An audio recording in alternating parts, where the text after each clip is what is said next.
Hi everybody, welcome to the South End Guy Paranormal channel.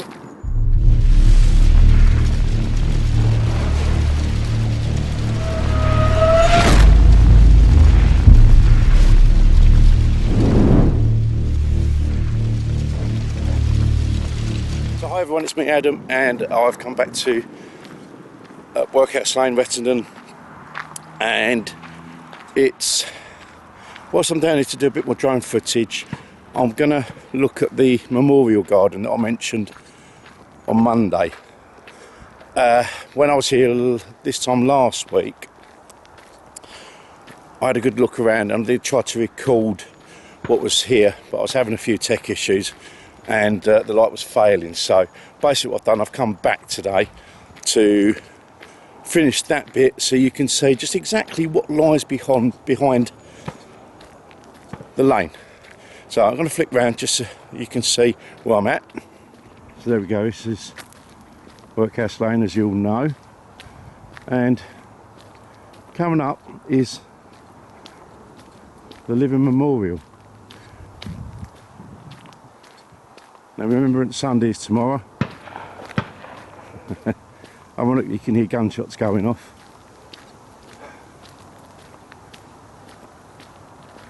So yeah, we all know what this is here. But yeah, lying beyond this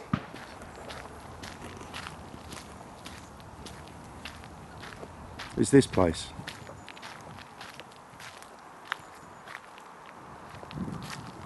And I'm going to walk around and just take in. I'm going to just walk around and so you can sort of take in what's here. And anyone that comes down here to visit what's happened should really just take a moment, come past there and look at this. Alright, this is extremely profound. So I've mentioned a couple of times before when I've done a previous recording, indeed last week. Alright, now there's all these memorials. I'll come back to this one because there's a sad story of a private that's posted up on here. I will come back to that. So as you can see,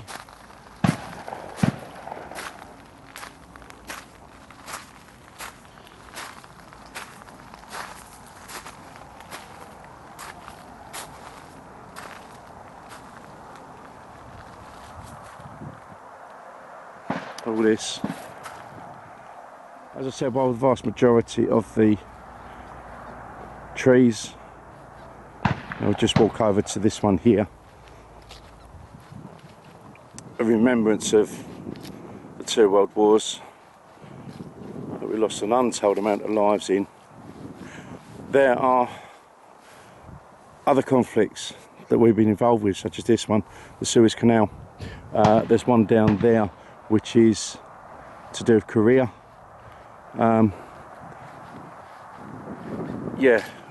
We've lost an outstanding amount of young men and women in the last 100 years.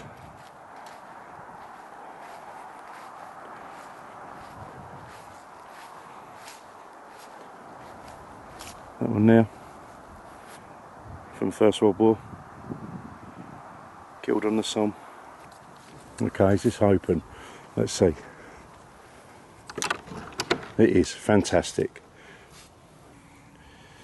In here,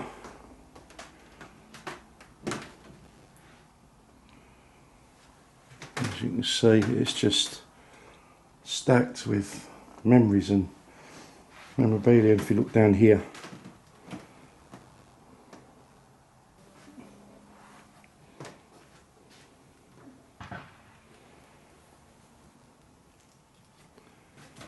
and look up there, different caps from different regiments. There's some shell casings.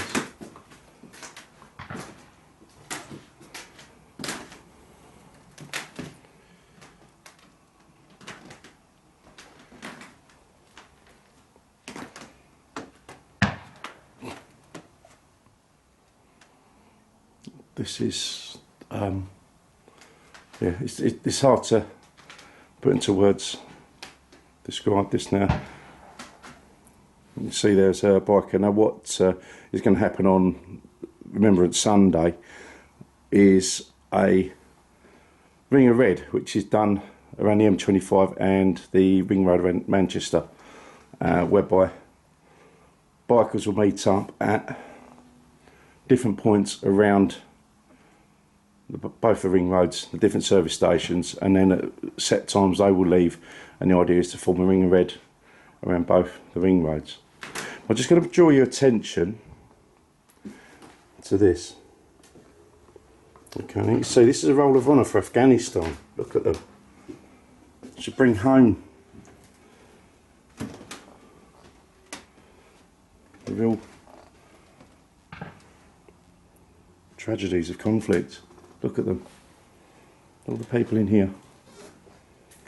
Just going to open this first one. Okay, it's just one. Lieutenant Andrew Robert Chesterman. Deployed to Helmand Province, Afghanistan on 7th of April 2012. Platoon commanding in C Company, 3rd Battalion the Rifles. He initially worked in the Nadal district as part of the 1st Battalion.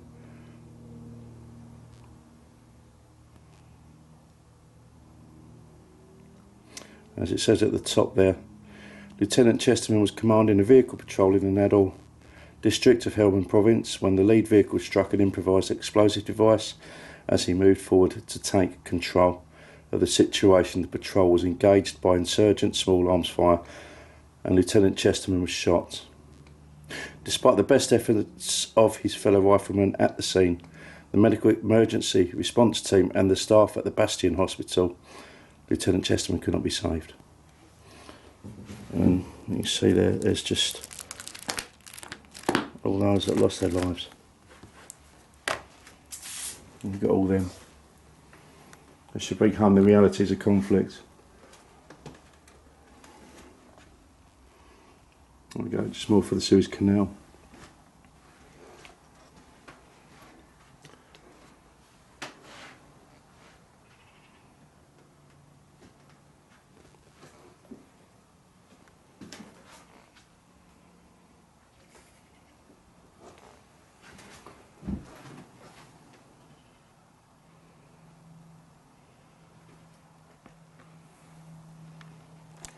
So that was one. We have another one over here.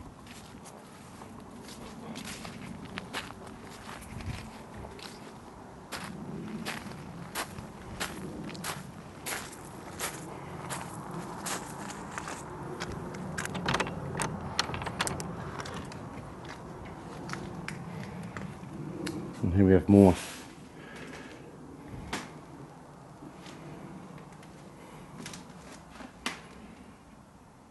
And Harriers.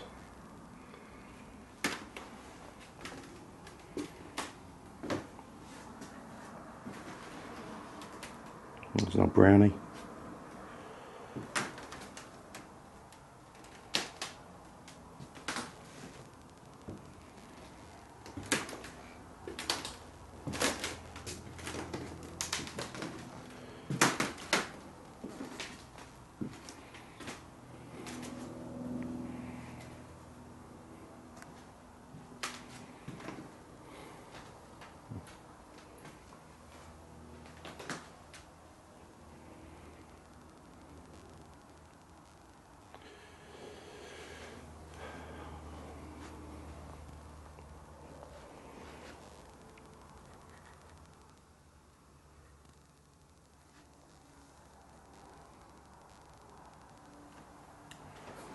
Now moving up, we have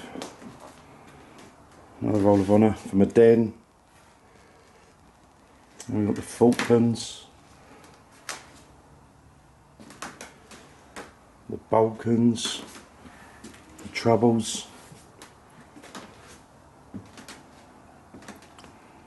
This is truly a humbling experience.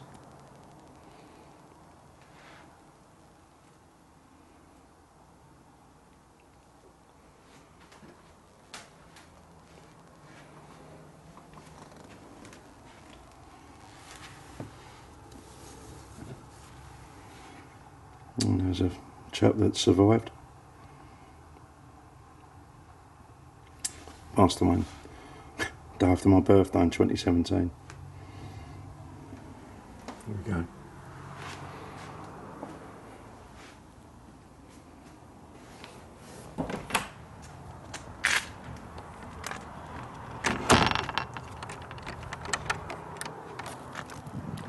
So yeah, there we have it. There is more over there, which I'll go and explore in a moment.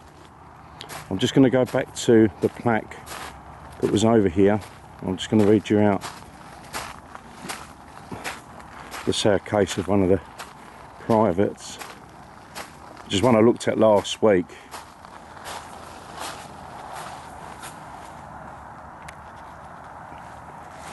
Private Billy Nelson.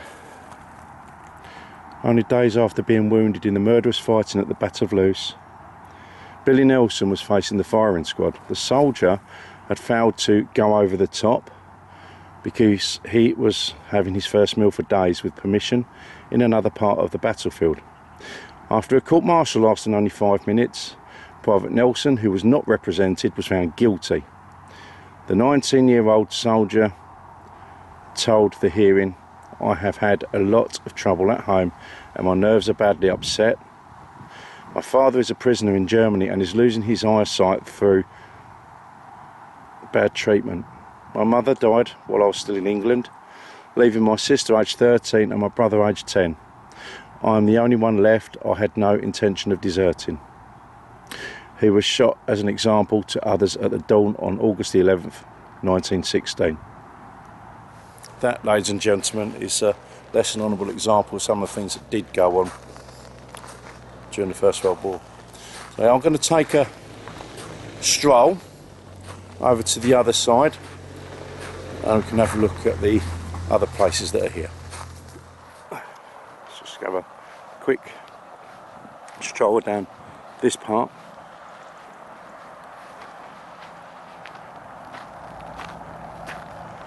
There's another one, Malaya, 48 to 61.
More from the Suez.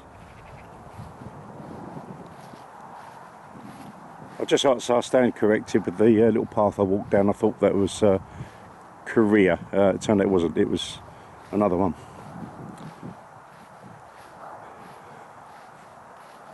But there are marks for that conflict as well.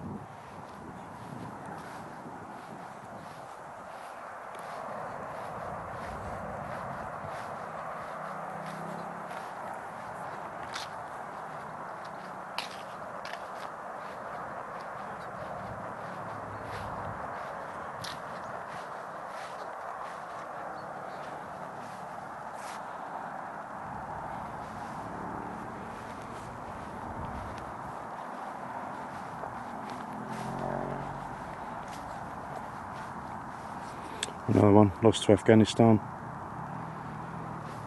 So we've got Cyprus.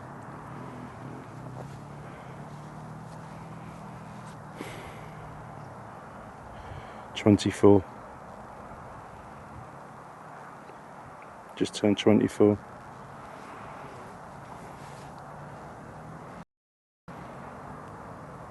Certainly a conflict that we should not have got involved with.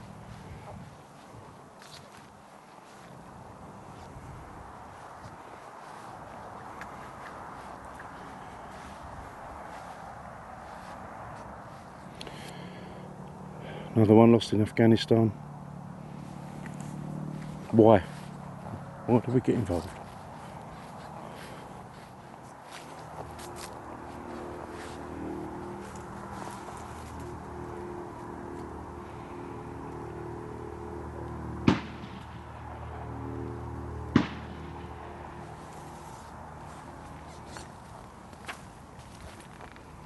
Okay. I'm not going to film in there. Well, actually, I'll just show you.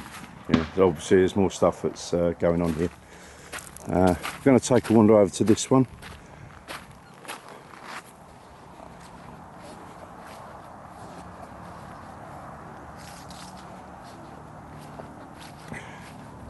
So this is Korea. We have another one over there, which I'm about to go to, and I think there's a little bit more as we go down there. Okay.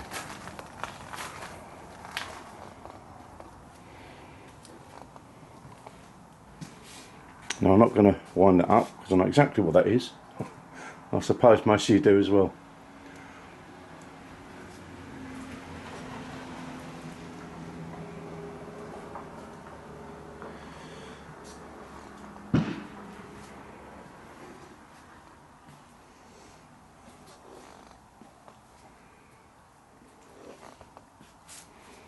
Okay, and look at the Roll of Honour up on the wall here.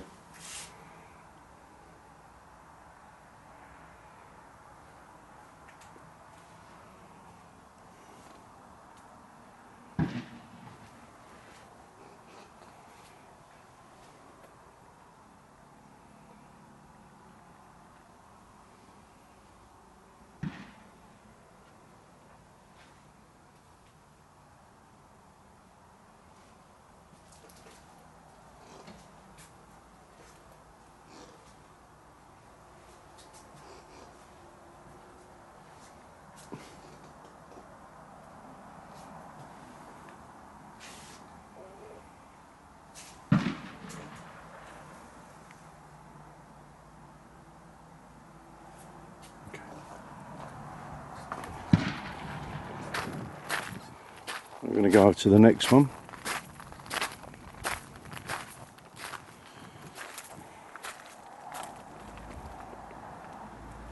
British nationals killed in 9/11. Look at that.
Oh, wow.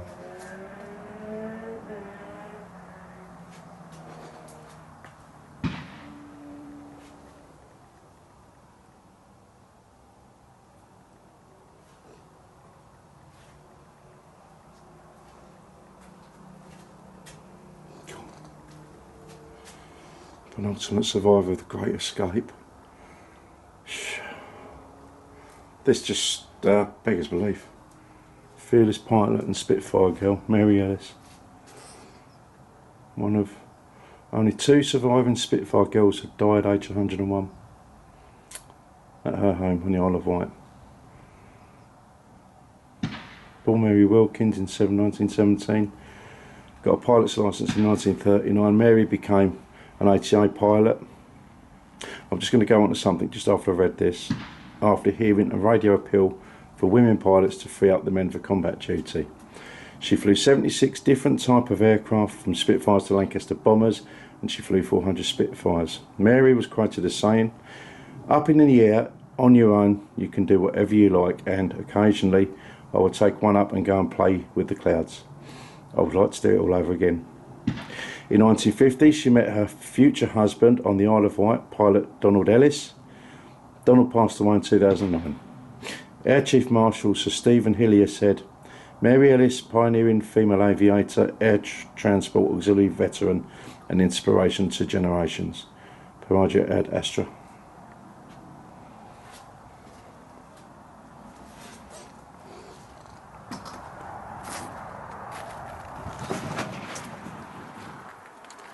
So I think we've got a little bit more at the top here.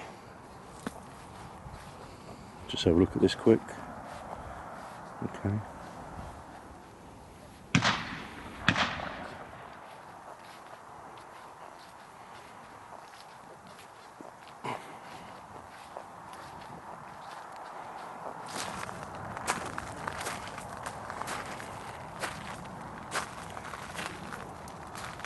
North Korea.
So this is in dedication to the Royal Naval Association Rayleigh branch.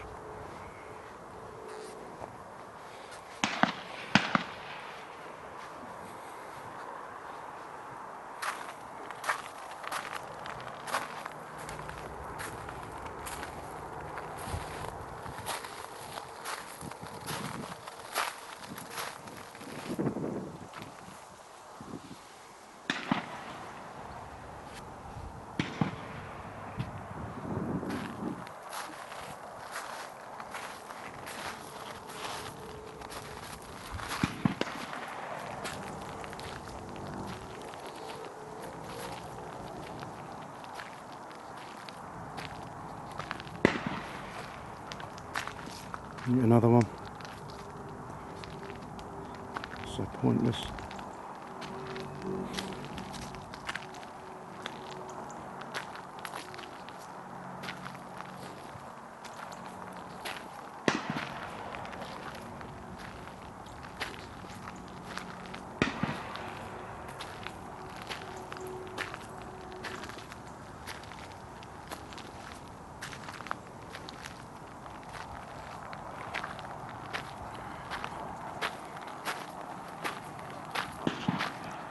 One last one, just to have a quick look in, which is this one.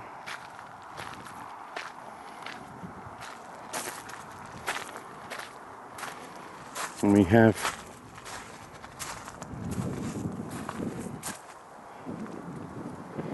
died in Cyprus on a speedboat accident.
just one last look at these ones here.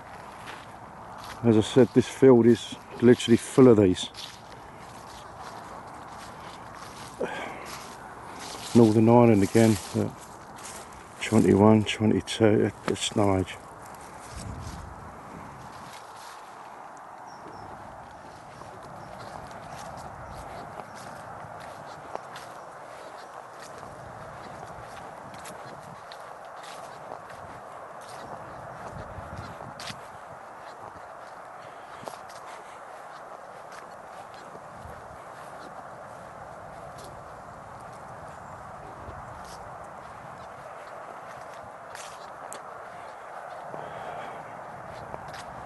And it just feels so peaceful here. I know I've said before, when you think of what happened a few hundred yards away, and you're here, and it just feels so different.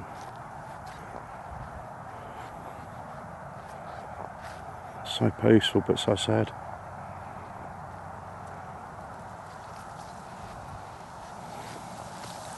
Iraq,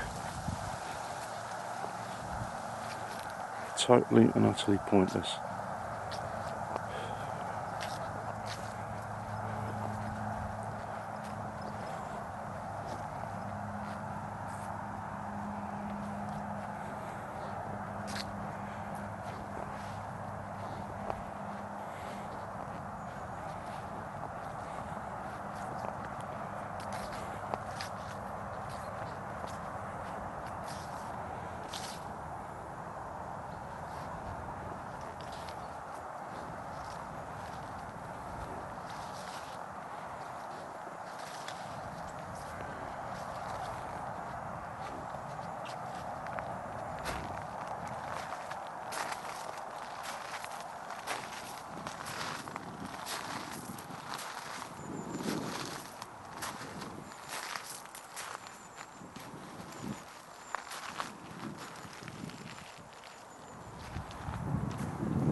It's so peaceful, but you look at these and it's just so sad.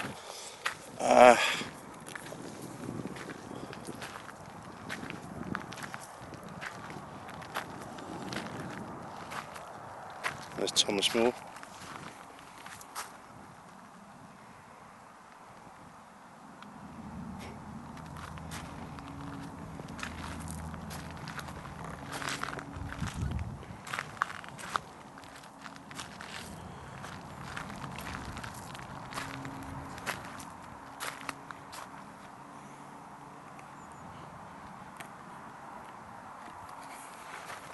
There we go, I'm going to leave that here. Now, I know what I originally come down here for, you know, that's what many people have, and what with helping the Gelt cross over, when I was down here for that second paranormal investigation, and then seeing all this, it just puts what happened down here into so much insignificance, it's untrue. We've got all this here. So I'm going to wrap it up there. And as I said when I started this today, anyone that comes down here, I cannot urge you strongly enough to come and visit this place. Just pay respects, just take in what's here, and remember, lest we forget. Thank you. We'll see you again. Bye-bye. So there you have it. And just as I mentioned earlier, during my day job I deal with older people, and some of them they're very dwindling in numbers now, actually served, and there are some that are children, obviously many that were children during the war, but I also pick up one lady who was an ATA woman herself, and an amazing lady. You'd think nothing to meet her, but she was telling me that during that time she used to fly the Wimpys, and it took the ground crew by surprise that when the plane landed they expected a fella to jump out, and it was this lovely lady. And you know, I'm in somewhat bewildered awe of her and of those that served with her. Thanks once again. We'll see you on the next one. Bye bye.